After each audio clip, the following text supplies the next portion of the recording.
High friends, welcome to my channel Ashok exclusive. দেখো, আজকে আমি এসেছি পুরুলিয়ার আপার ড্যামে।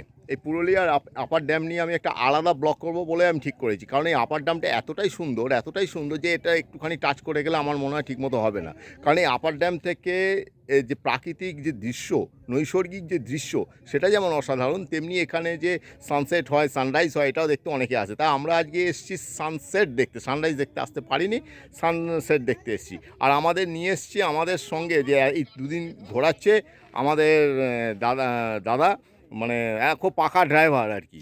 দেখে নাও আমাদের গাড়িটা, দেখে নাও, এই যে দাঁড়িয়ে আছে। হ্যাঁ, আর আমি এবার আমাদের ড্রাইভার দাদাকে দেখাই। ড্রাইভার তো বলা যাবে না, একদম ছোট, একদম ভাইয়ের মতন। নমস্কার। হ্যাঁ, আচ্ছা, ভাই তোমার নাম বলে দাও তো। আমার নাম সমর কর্মকার। একটু জোরে বলবে। হ্যাঁ, সমর কর্মকার। আচ্ছা, তুমি কতদিন গাড়ি চালাচ্ছ? আমার গাড়ি চালা হয়ে গেছে প্রায় 7 বছর। 7 বছর হয়ে গেছে। তোমার ফোন নাম্বারটা একটু বলে দাও, যাতে আমার পর্যটকরা আসে তোমার সঙ্গে যোগাযোগ করতে পারে। স্যার নিশ্চয়ই। আমার মোবাইল নম্বর হচ্ছে 8597733185। তোমার বাড়ি এখানেই? আমার বাড়ি পুরুলিয়াতে। পুরুলিয়া মানে? আচ্ছা, কোথায় পুরুলিয়ার পুরুলিয়া কোথায়? থেকে আমার বাড়ি 15 কিলোমিটার দূরে, গ্রামে। আচ্ছা, ধরো তোমার কেউ এলো, হ্যাঁ, তোমার সঙ্গে এই ফোন নাম্বারে আগে থেকে কন্ট্যাক্ট করলে, তোমায় বললো আমি এই জিনিসগুলো ঘুরবো, নিশ্চয়ই। তুমি তাকে একটা রেট বলে দেবে, হ্যাঁ, তুমি সময় মতো পুরুলিয়া স্টেশনে চলে যাবে। চলে যাব। উনি আমাকে যে টাইম দেবেন, যে এতনা টাইম আমাকে, আমি ট্রেন থেকে নামবো, আমি সেই টাইমের আগে ওখানে পৌঁছে থাকবো, ওখানে পৌঁছে যাবো। আপনাকে পিক আপ করবো, আমি পুরো স্পট ঘোরাবো আমি। যেমন তুমি আমাদেরকে করেছো, হ্যাঁ। মানে আমরা টাইমেই পেয়ে গেছি, তুমি পেয়ে চলে গেছি, এসছো। তার আগে আপনাদেরটা আমাদের একটু মাফ করবেন, আপনাদের একটু লেট হয়ে গেছে আমার পৌঁছাতে। না, সে ঠিক আছে, ওটা 2-4 মিনিট, তার আগে চলে যাই। 1-8 ঘন্টা হতেই পারে, রাস্তাঘাটে জ্যাম থাকে, ওসব ঠিক আছে। মানে তুমি তো আমাদের খুব সুন্দরভাবেই ঘোরাচ্ছ, মানে কোনো ব্যাপার নয়। আর তোমার মানে, আর যা রেট ফেট তোমাকে কি আগে কিছু অ্যাডভান্স করে দিতে হয় নাকি? না, আমাদের দেখুন, আপনি আমাদের জবান বড় জিনিস। না, তোমার মানুষের। জওয়ান ঠিক আছে, হ্যাঁ। কিন্তু যে বুক করছে তার জওয়ানটা তো ভুল হতে পারে। সে তো সে নিশ্চয়ই। বললো যে আমি ধরো 10 তারিখে যাচ্ছি, হ্যাঁ, কিন্তু সে এলোই না, হতে পারে তো। হয়তো নিশ্চয়ই। তা সে তুমি হতেই এসে পারে। দাঁড়িয়ে রইলে। আমি তার জন্য আপনাকে 8 তারিখে একবার কনফার্ম করব। আচ্ছা আর যেদিন আপনি ট্রেনে চড়বেন তখনও আমি একবার কনফার্ম করব যে স্যার ট্রেনে চড়েছেন কি চড়েন নাই। আচ্ছা আচ্ছা যদি আপনি 9 তারিখে ধরুন বললেন যে আমি চড়তে পারিনি, তাহলে ধরুন আমার ওটা ক্যান্সেলের মতো হয়ে যায়। আচ্ছা আচ্ছা। আর যদি কিন্তু কেউ তো এমনও হতে পারে, হ্যাঁ। আমি খারাপটাই বলছি, ভালো মানুষ তো খুব কম আছে, তোমার মতো ভালো মানুষ খুব কম আছে। হ্যাঁ, যে কেউ হয়তো বললো হ্যাঁ আমি ট্রেনে চেপে পড়েছি, চেপে পড়েছে। কিন্তু চাপেনি সে। হ্যাঁ, তাহলে তোমার কি করবে? মানে আমি বলতে চাইছি, তোমাকে বুক করতে গেলে কি হ্যাঁ। তোমাকে কিছু অ্যাডভান্স আগে থাকতে দিতে হয়, নাকি দেখুন, সমস্তটা বিশ্বাসের ওপর হয়? ওটা বিশ্বাসের উপর পুরোটা। আচ্ছা, মানে তুমি কাউকে ঝুলিয়ে দাও না না। যে আসবো বলে এলে না, এরকম হ্যাঁ, ব্যাপার নয়। না, ওটা বিশ্বাসের উপরে। দেখুন, আমি আপনাকে আমি জানতাম না, আপনি আমাকে চিনতেন না। একদম।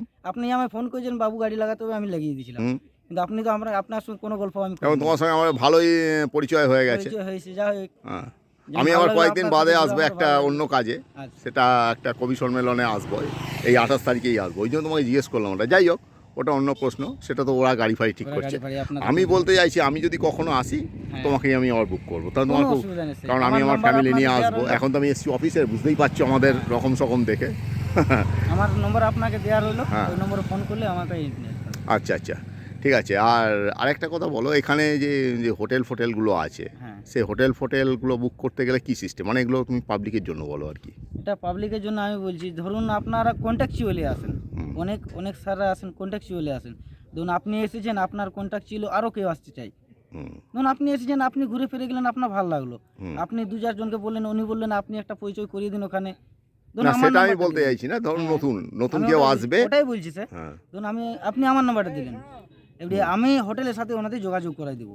আচ্ছা, মানে হোটেলের সাথে। কোথায় থাকবে তুমিই সব ব্যবস্থা হ্যাঁ, করে সব দেবে? ব্যবস্থা করে দেবো আমরা। আচ্ছা আচ্ছা, তার মানে সব আলাদা করে হোটেলের জন্য কোনো চিন্তা করার না। কথা নেই। ঠিক আছে ভাই, ধন্যবাদ। তুমি আমাদের অনেক ভালোভাবে ঘোরাচ্ছ, আগামী দিনটাও আছে, ভালোভাবে ঘোরাবে, করবে। নিশ্চয়ই, নিশ্চয়ই। হ্যাঁ, দেখো যে আপার ড্যামটা কতটা সুন্দর।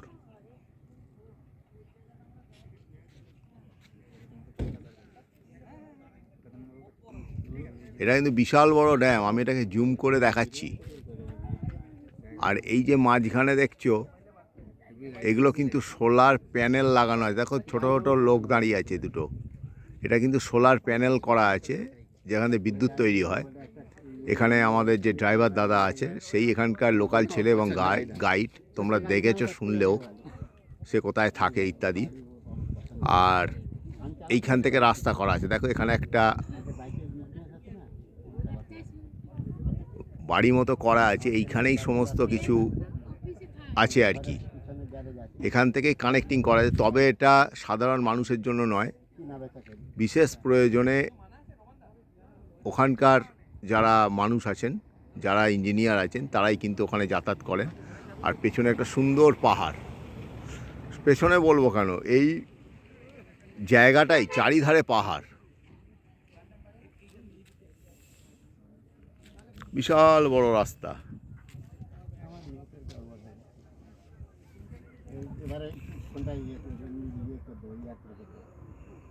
আমি সব জুম করে তোমাদের দেখাচ্ছি। এখানে সব আসে মেনলি সানরাইজ দেখতে অথবা সানসেট দেখতে। আমি কিন্তু এসছি সানসেট দেখতে, সানরাইজ দেখতে আসিনি, সেটা হয়ে ওঠেনি। ধোঁয়ার মতন পাহাড়গুলো লাগছে চারিধারে। অযোধ্যা পাহাড়ের যে রেঞ্জ, সে রেঞ্জটা কিন্তু সত্যি অসাধারণ। একটু পরেই সন্ধে নামবে, তখন তোমাদের আমি আরও ভালো করে দেখাবো যে সানসেট কিভাবে হচ্ছে, কতটা সুন্দর। আর এই সুন্দর জায়গাটাকে আমি একটুখানি দেখাবো, এটা আমি ঠিক মেনে নিতে পারিনি বলেই আমি এই শুধু অযোধ্যা এই মানে ড্যামের চারিদিকটা এইরকম সুন্দর পাথর দিয়ে কাভারেজ করা আছে। দেখো পাথর কেটে কেটে কেটে কেটে দেখো,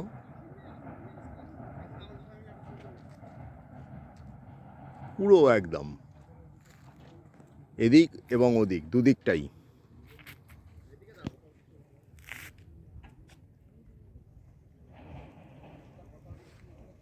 তোমাদের এই দিকটা দেখাচ্ছি, দেখো এটা কিন্তু অনেক উঁচু, প্রচণ্ড উঁচু ড্যাম। এখান থেকে এরম লাগছে তাই।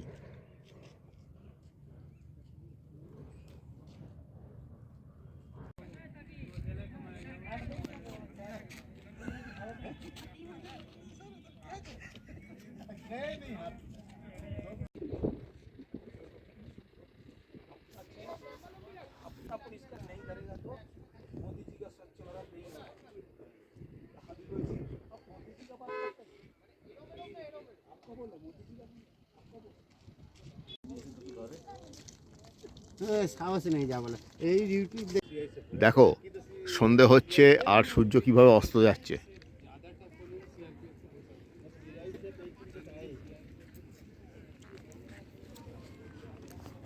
এখনো অনেকটা সময় বাকি আছে, কিন্তু দেখো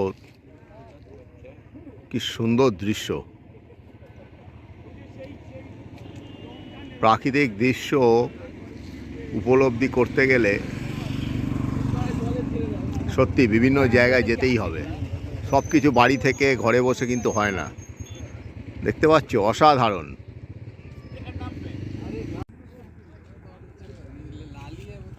দেখ আমারটা কি সুন্দর উঠছে, দেখ ভালো উঠছে না? এই তো উঠছে,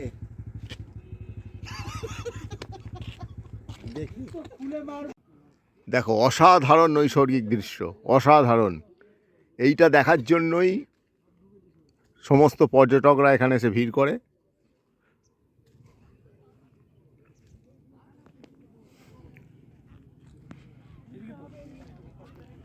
আস্তে আস্তে ড্যাম ফাঁকা হয়ে যাচ্ছে।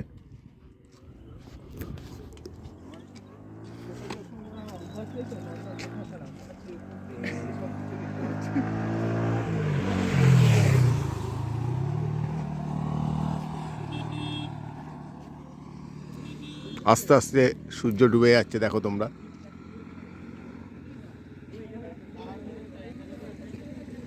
আর এখানে পুরুলিয়া এসে আমি দেখতে পাচ্ছি অনেকগুলো বাইকার বিভিন্ন জায়গা থেকে এসছে এরা।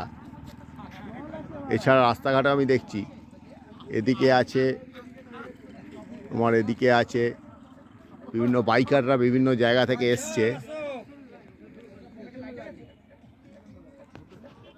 তা বন্ধুরা তোমরা দেখছো এখন আমি আপার ড্যামে আছি, পুরুলিয়া আপার ড্যাম। আর আমার পেছনে দেখো ড্যামটা দেখা যাচ্ছে। আর আমার এই দিকে দেখো কি সুন্দর সূর্য অস্ত যাচ্ছে, একটুখানি আর বাকি আছে সূর্য অস্ত যেতে। আর তোমরা তো দেখতেই পাচ্ছ, তোমাদের জন্য আমি বলেছিলাম যে এইটুকু শুধু আপার ড্যাম আমি একটা আলাদা মানে ভিডিও বানাবো, মানে অল্প একটু ভিডিও নয়, আলাদা করে ভিডিও বানাবো।